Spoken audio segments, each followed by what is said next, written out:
Hi, this is Pat with RacketStringingTips.com. Welcome back. And today we are going to talk about racket stringing patterns. And please be sure to like and subscribe if this information is helpful and useful. Hey, this is Pat with RacketStringingTips.com. Welcome back. We are here building a community of independent racket stringers of all levels. So please leave a comment, leave a question. And if this is helpful and useful, please share it and make sure that you subscribe and like. All right, today we're going to talk about racket stringing patterns. Okay, so here's the situation. You're a new stringer, you've just got your stringing machine, and you're stringing your own racket. You skip for the crosses when you're stringing the mains. You know where the tie-offs, so you're starting to learn the pattern of your racket. But let's say somebody comes to you, hey, could you string my racket? And so they bring you a frame, but they bring you a brand new racket, and you don't know the stringing pattern. You can't tell which holes actually are the crosses and the mains. Sometimes it can become a little bit more of a challenge if you're not familiar with the racket itself or you're new to stringing. So I'm just going to give you a couple tips today on how you can quickly learn the stringing patterns and what all the numbers mean. Basically, all of the manufacturers have, most of the manufacturers have stringing patterns actually on their website. You just have to navigate towards them. So we're gonna do a couple of those together. So first, we're gonna navigate over to.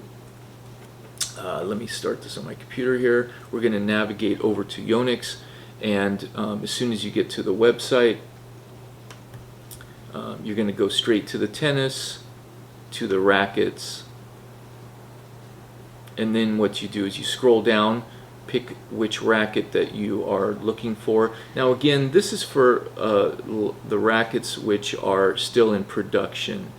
So really this example that I'm showing you, the tips I'm showing you today, are for rackets that are still in production with the companies. If you're going to be stringing a racket that is not in production anymore, I'll share that on another video. So, okay, so let's just say we're going to go with the V-Core 100. You click on that, and it takes you to all the specs of that racket. Gives you the head size, the weight, the grip size, the length, the material, all that information, all that fun stuff. And then it tells you the stringing pattern, 16 by 19, and whenever they give stringing patterns, the first number is always the mains, and then the second number is always the crosses. So when they say 16 by 19, what they're saying is 16 mains by 19 crosses. But that information itself doesn't tell you enough to be able to help you with stringing. So right below that, you'll see where it says See Stringing Instructions. So you click on that, and it comes up, and that's where all this specifics are. So with this, as an example, this V-Core 100 has 16 mains, 19 crosses, and then it says no shared holes. Most rackets today don't actually have shared holes. There's a few that still do, and you need to know which of those holes it is that are shared. Sometimes on some rackets, I know with Babolat, with some of their grommets that they had, the flared grommets, sometimes it was a little bit tricky to figure out on the top or the bottom, is this really a shared hole or not? So. But all right, let's get back to the V-Core. All right, so then it says the mains. Start the main, for this specific thing it said start the mains at the throat. Okay, that's because it has 6, the loop would be right in the middle. And then it says skip 8 head, H stands for the head, skip 8 T, which would be 8 throat. Tie off at 7 throat and 7 throat. So really this is for a 2-piece stringing, because you can see they're basically when you start at the bottom and you string the 16 mains, the mains are going to end up on the bottom, and you are going to tie those off on the 7th hole. So basically you count from the center, and then you count 7 holes, and then that's where the designated tie-off is. So you can just follow, if you know how to follow these instructions, you can basically get some help in stringing the racket. So for the crosses, start at 8 head, which would be the 8th hole on either side, and then the last cross is going to be at 8th throat.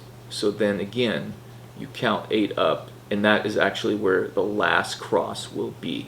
And it tells you right here, the tie-off is at the 6th head, so you count out 6, and that's where you're going to tie out the top of the crosses, and 11 throat is where you're going to cross, where you're going to tie off at the bottom. So you're going to basically count up, and of course it's going to depend on which side you start to which side. That's why they give you the option. They don't tell you left or right, because that all depends on where you start.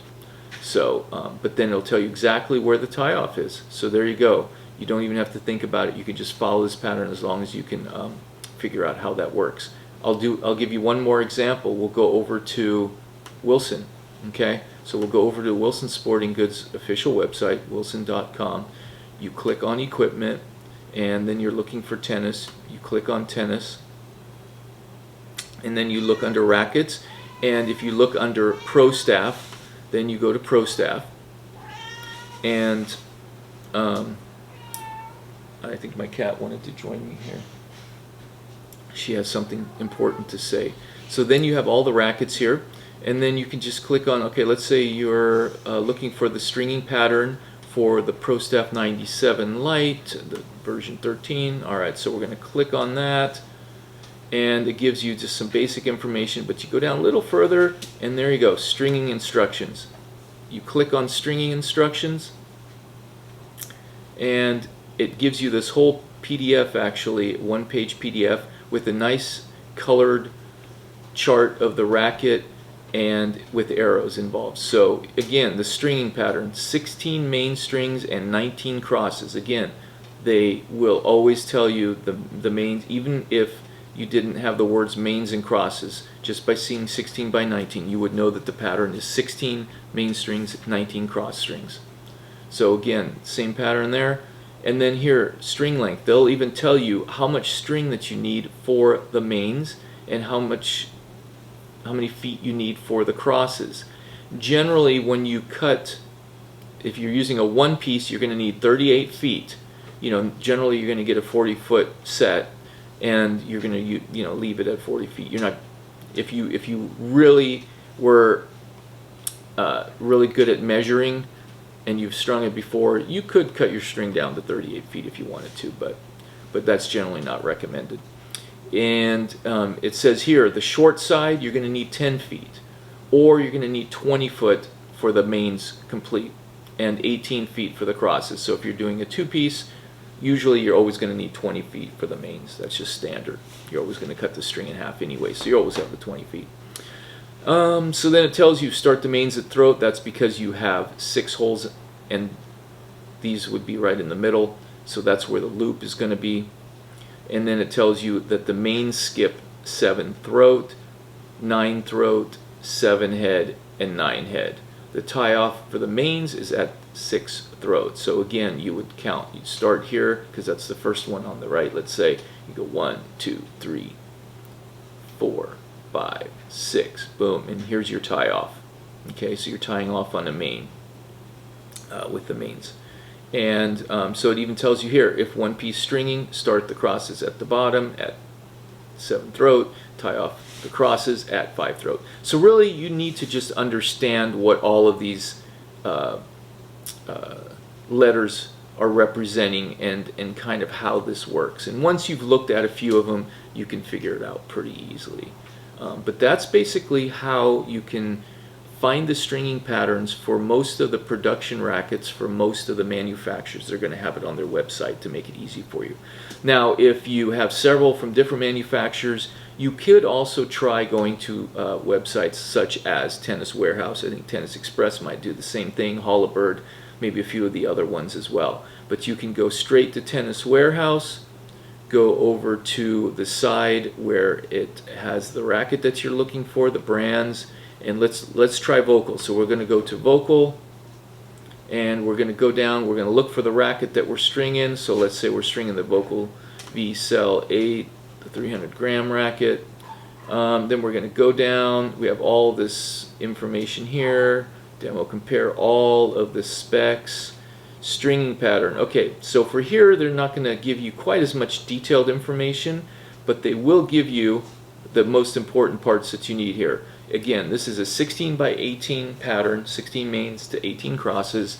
The mains skip 8 throat and 8 head, so you know that you're skipping one hole for the mains, and that's where, you know, of course, the crosses will be installed. It's a this is a one piece and no shared holes. Now, generally, what most racket manufacturers are going to recommend that you string the racket top down on the crosses to keep the integrity of the racket. It's just a standard practice. So if you are not able to conduct a one-piece stringing going top down, then they will usually recommend a two-piece stringing. So in this case, they recommend one-piece stringing. So that basically means that when you're all done with the main strings, you're going to end up at the top of the frame, and then you're going to work your way down. If it said two-piece stringing recommended, then that would be because once you finish the mains, you would end up on the bottom, and instead of going up, they're going to say, you know what, you need to string this two-piece because we always recommend going top down. Okay, so hopefully that helped. That gave you a little explanation on how to find racket stringing patterns, and also on how to learn how to read racket stringing patterns. So that's all I have for today, and we'll see you next time. Thanks.